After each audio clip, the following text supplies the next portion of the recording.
طریقے سے کہتا ہوں. آپ نے دیکھا کہ ہمارے ایک بزرگ اور ایک بہت بڑی ہستی جس کو آپ نے مفتی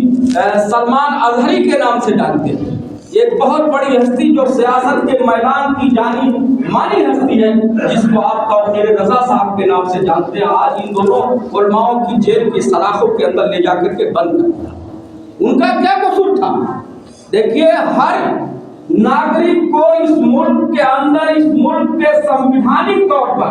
اور اس ملک کے قانون کے ضمن میں اس کو رہنے کا ادھیکار ہے، اور اس ملک کے اندر اس کو بسنے کا ادھیکار ہے. کیوں؟ اس لیے کہ اس ملک کی سرحد کی حفاظت ہم لوگوں نے کیا.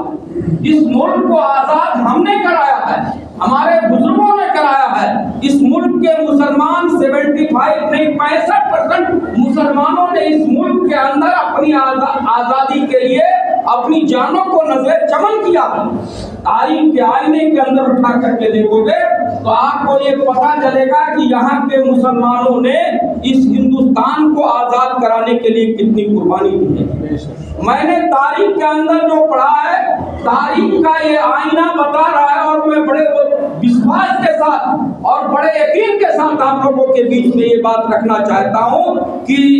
جنرل ڈائر کی ایک ڈائری ہے، اس کے اندر صاف طور پر آپ جا کر کے نیٹ اور دیگر مادھیم سے آپ پڑھ سکتے ہیں کہ دہلی سے لے کر کے پشاور کے جامع مسجد تک کوئی درخت ایسا باقی نہیں تھا کہ جس میں علماء کی لاش لٹکتی ہوئی نظر نہ آتی ہو. آپ لوگوں کے بیچ میں ایک سوال کرنا چاہتا ہوں اور آپ لوگ اس جواب کو آپ تیار رکھیں. محترم دوستوں، جن لوگوں نے اس ملک کے لیے قربانی دی ان کا کچھ مقصد ہوگا کہ نہیں مقصد ہوگا؟ آپ یہاں نماز پڑھنے آئے ہیں، آپ کا مقصد یہ ہے کہ اس مسجد کے اندر جائیں گے، امام صاحب کے اقتدا میں ہم نماز پڑھیں گے تو اللہ پاک ہم سے راضی ہو جائے گا.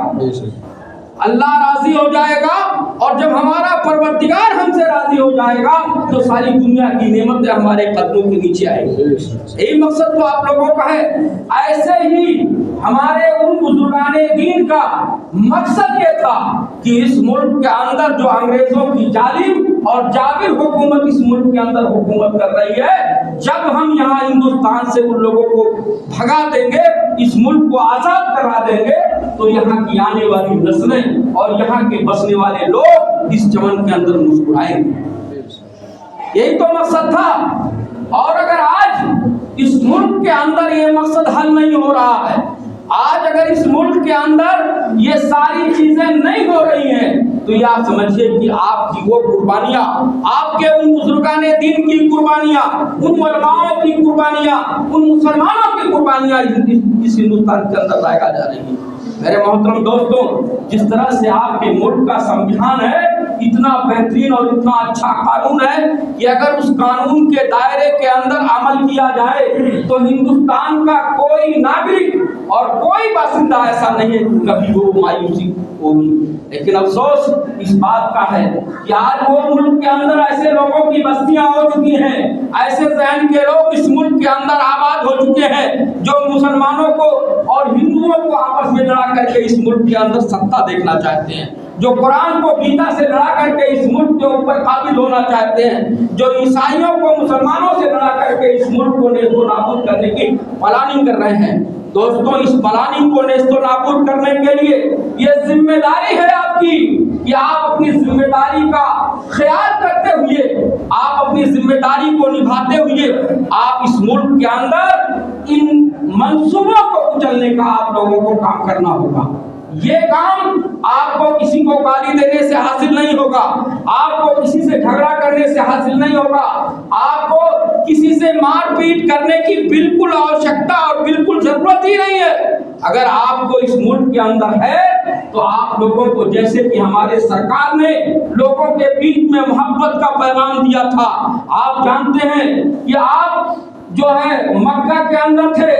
اور سفر سے آ رہے تھے، درخت کے سائے کے تلے آپ آرام فرما رہے تھے، آپ کا جانی دشمن آپ کے سرہانے کے قریب پہنچتا ہے اور گستاخانہ انداز میں ہمارے سرکار دو عالم جناب محمد مصطفیٰ صلی اللہ علیہ وسلم کو بیدار کرتا ہے اور بلند آواز سے کہتا ہے کہ اے محمد اٹھ، آج मुझे आप मेरी तलवार से आपको कौन बचाएगा। लेकिन मैं कुर्बान जाऊं उस आका पर। आप बेदार होते हैं और आप उठते हैं और कहते हैं कि मुझे मेरा परवरदिगार बचाएगा, और मेरा बचाने वाला मेरा अल्लाह है।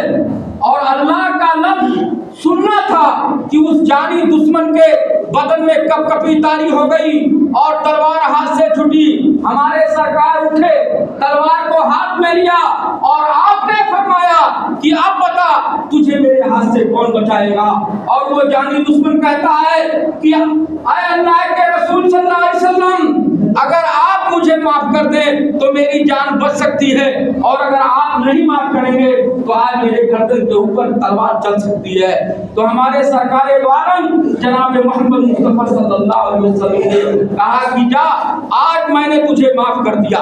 आप जानते हैं कि मक्का फतह हुआ और वो मुजरिम लोग मक्के के अंदर मौजूद थे, और वो लोग मौजूद थे जो हमारे सरकार को गालियां दिया करते थे, वो लोग मौजूद थे जो हमारे सरकार को काहिर कहा करते थे,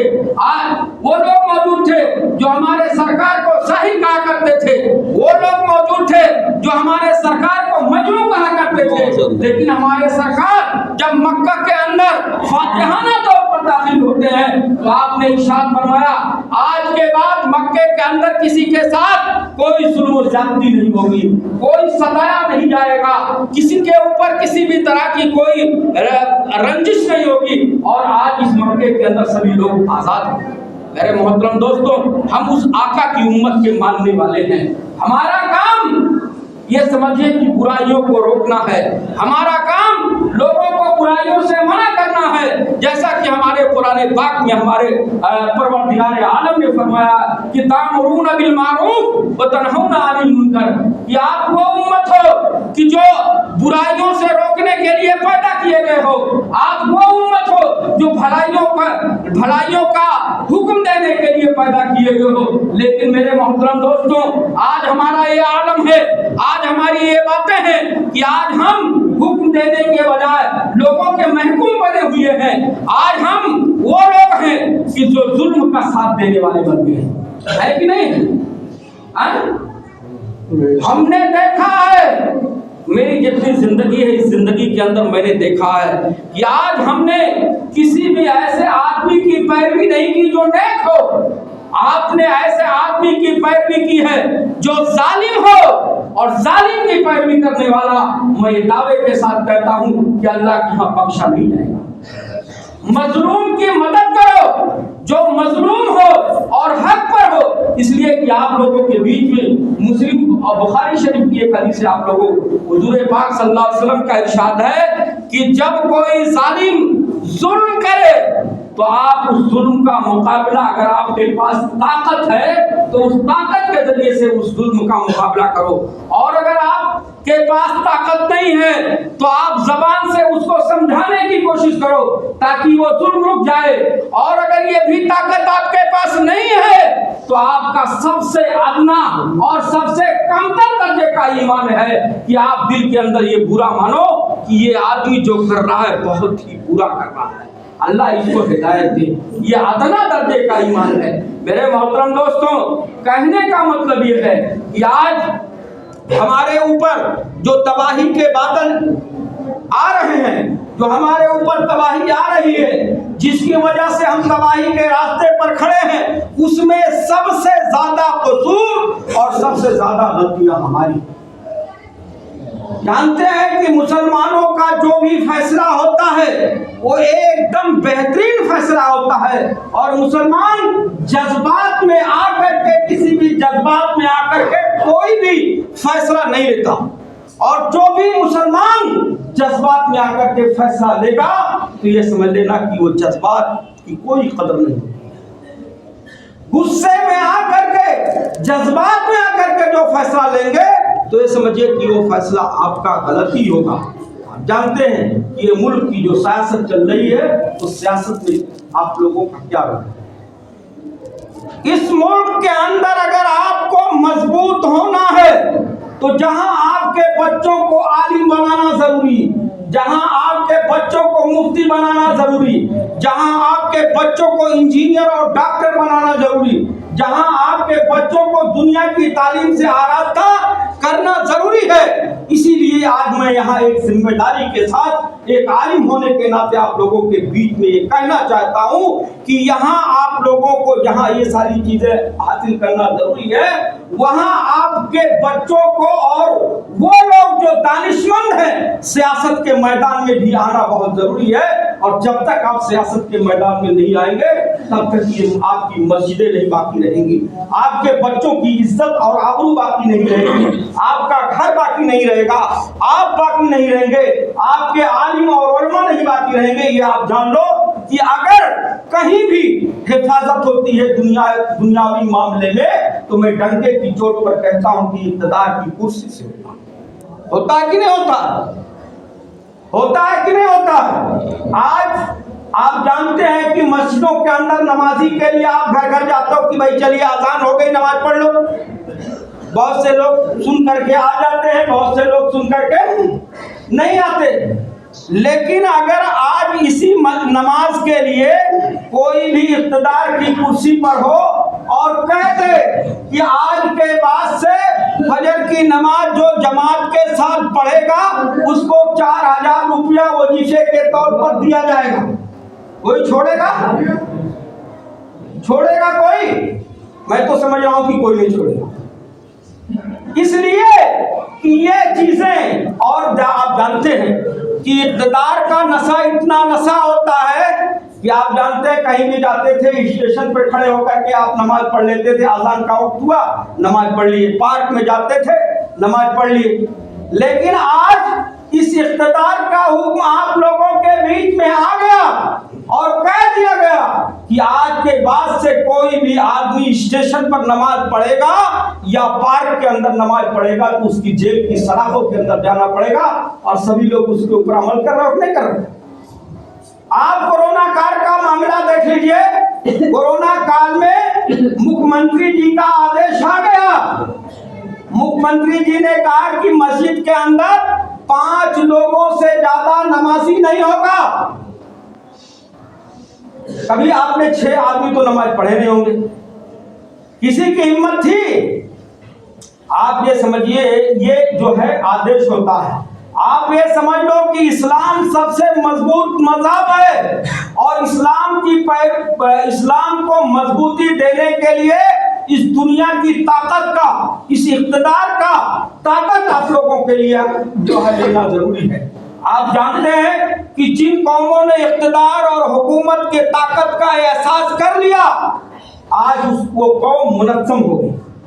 आज वो कौम आप लोगों की बीच के अंदर इज्जत की नजरों से देखी जाने लगी है कि नहीं है?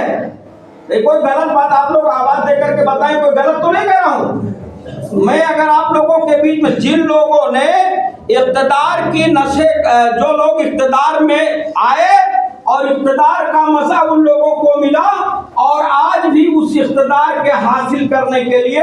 अगर आप लोगों की कुर्बानी भी देने की जरूरत पड़े तो वो लोग कुर्बानी देने से दरेग नहीं करेंगे। मैं किसी को कह नहीं रहा हूं, मैं आप लोगों को ये सोचने के लिए लम्हा ऐसा है कि अगर आप इस लम्हे को नहीं सोचोगे तो मेरा काम क्या है? मेरा काम आप लोगों के बीच में, हजरत का काम आप लोगों के बीच में पैगाम देना है। आपको रहनुमाई हजरत करेंगे, मैं करूंगा, मेरे जैसे आलिम आकर के आप लोगों के बीच में आपको समझा करके चले जाएंगे, लेकिन आना यह आप लोगों को जरूरी है। और इसके लिए जरूरी क्या है कि कुरान करीम में अल्लाह ने फरमाया कि वातसिमू बिहब्लिल्लाहि जमीअन वला तफर्रकू, कि अल्लाह की रस्सी को मजबूती से थाम लो और आपस में तफरीक पैदा ना करो, आपस में गुरोह बंदी ना करो, आपस में मिलजुल करके रहो। और अल्लामा इकबाल ने कहा है मुत्तहिद हो तो बदल सकते हो निज़ामे दुनिया और मुंतशिर हो तो मरो शोर मचाते क्यों मरो। अगर मुंतशिर हो